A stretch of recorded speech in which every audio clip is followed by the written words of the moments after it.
PTI ने finally IMF को खत लिख दिया है। मियां नवाज शरीफ साहब ने कहा है कि ये आईएमएफ को जो खत लिखा है इससे उन्होंने मुल्क दुश्मनी की है। क्या ये खत पाकिस्तान के मफादात के अगेंस्ट है?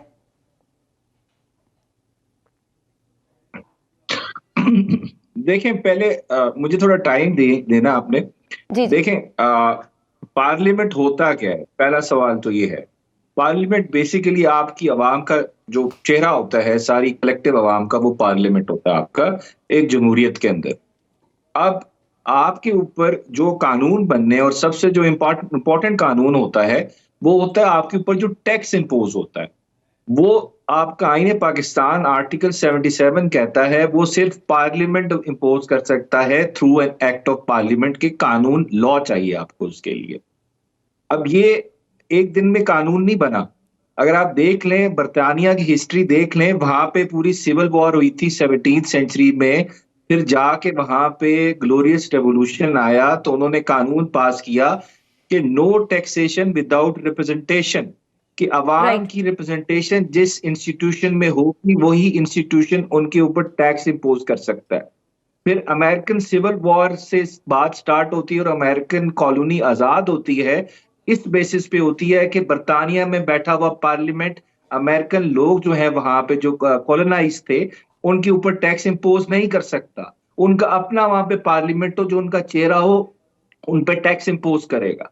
फिर ये फ्रेंच रेवोल्यूशन की बेसिस भी थी, वो भी यही, उसका भी यही मुहावरा था जो इस्तेमाल हुआ था, सेंटेंस था, नो टैक्सेशन विदाउट रिप्रेजेंटेशन। अब आ जाए अपने इलेक्शन के ऊपर।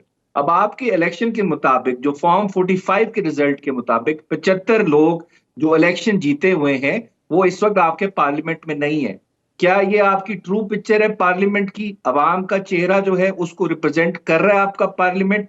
अगर नहीं कर रहा तो जो लोग अग्रीव्ड है वो तो पार्लियामेंट में आके शोर मचाएंगे, क्योंकि उनके पास जस्टिफाइड रीजन है शोर मचाने का कि उनके मैंडेट को चोरी किया गया है।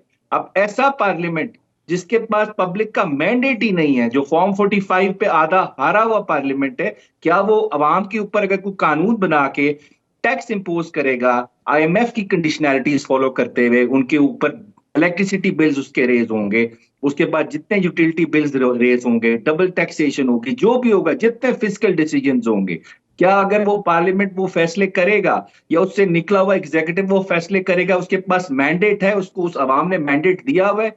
मेरे ख्याल से नहीं दिया हुआ। इतने क्वेश्चनेबल आपका इलेक्शन प्रोसेस था।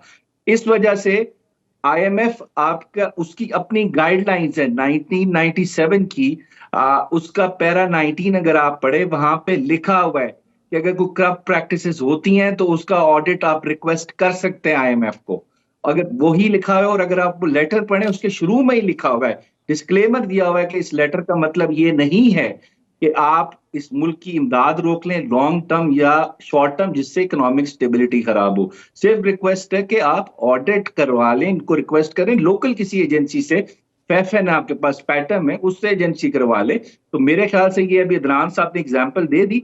बेनजीर भुट्टो साहिबा ने भी लेटर लिखा था कि इमदाद बंद कर दे अगर पॉलिटिकल स्टेबिलिटी नहीं आती। तो इस वजह से ये कहना कि इससे पाकिस्तान की के साथ गद्दारी है, सालमियत को खतरा पड़ गया। अगर आप ये कह रहे हैं कि इस मुल्क में पॉलिटिकल स्टेबिलिटी आए जिसके बाद इकोनॉमिक स्टेबिलिटी आनी है, तो इससे सालमियत खतरा नहीं है। मैंडेट चोरी हुआ है, मैंडेट चोरी करना तो मेरे ख्याल से सबसे बड़ी इस मुल्क के साथ। तो अगर उस पर कोई हिसाब नहीं है तो आप इससे कैसे कह सकते हैं ये इतनी बड़ी मुल्क के साथ गद्दारी है? मैं ये नहीं कह रहा कि यहाँ पे आप एक रेवोल्यूशन लेके आए, एक ब्लडी रेवोल्यूशन आए, कत्लो गारत हो, सिविल वॉर हो, और उसके बाद ये जो कॉन्सेप्ट है, बेसिकली आप चीजें, आइडियल्स जो होते हैं, जो मैच्योर डेमोक्रेसीज होते हैं, उनसे कुछ चीजें अडॉप्ट करते हैं। सही। जिस तरह हमने भी अडॉप्ट किया हुआ है अपने आइन के अंदर, ये जो टैक्स इंपोज करेगा वो पार्लियामेंट करेगा, क्योंकि वो अवाम का चेहरा होता है।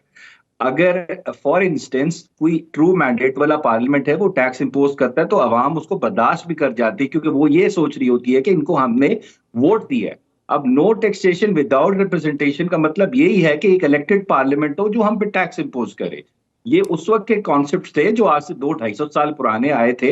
उनको अडॉप्ट किया पूरी दुनिया की डेमोक्रेसीज ने, भारत में किया, हमने खुद किया है अपने आइन के अंदर। तो ये आइडियल्स होते हैं बेसिकली जो आप अडॉप्ट करते हो, जो डेवलप हो चुके हैं। वो उस वक्त इमेच्योर थे, समझे, एक फीटस था। जो टाइम लगा उन लोगों ने सीख लिया, उन्होंने 250 साल पहले सीख लिया, हमने अब 50 साल पहले सीखा। जब 73 का कॉन्स्टिट्यूशन नामा आया तो हमने यही मकसद था ये इंसर्ट करने का आपका आइन के अंदर ये क्लॉज कि हमने जो भी टैक्स इंपोज करना है थ्रू पार्लियामेंट करना है, ताकि अवाम कहे कि ये हमारी मर्जी से इंपोज हुआ है हमारे आप ऊपर जो फिजिकल बर्डन आया है। इसका कॉन्सेप्ट ये है, ये आइडियल्स हैं जो आप अडॉप्ट करते हो उन डेमोक्रेसी से जो ऑलरेडी मैच्योर हो चुके हैं।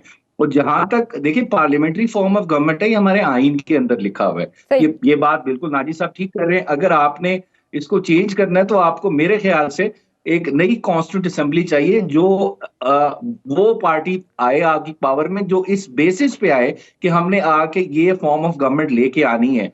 लेकिन सुप्रीम कोर्ट की 17 रुकनी जजमेंट ये कहती है आपके मुल्क में कि आपका पार्लियामेंट्री फॉर्म ऑफ जो गवर्नमेंट है आपके आइन का सैलिएंट फीचर है, वो ऑल्टर नहीं हो सकता। सो बहुत सारे इश्यूज हैं।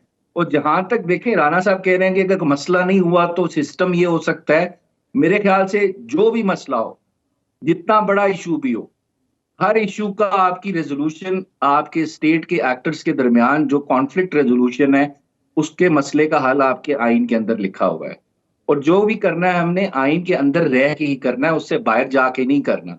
अगर कोई उससे बाहर जाके कोई काम करता है, कोई हरकत करता है, तो मेरे ख्याल से सबसे बड़ी आपके मुल्क के बिल्कुल साथ ठीक जो है, हाई ट्रेजर बिल्कुल ठीक है, वो होगी। हम सिस्टम को नहीं आप लपेट सकते ये बिल्कुल कह के सही। जी हर ये मसला काम हल नहीं हो आइन रहा, जो होगा आइन के हदूद पार्लियामेंट में में रह के होना ही है। करना है।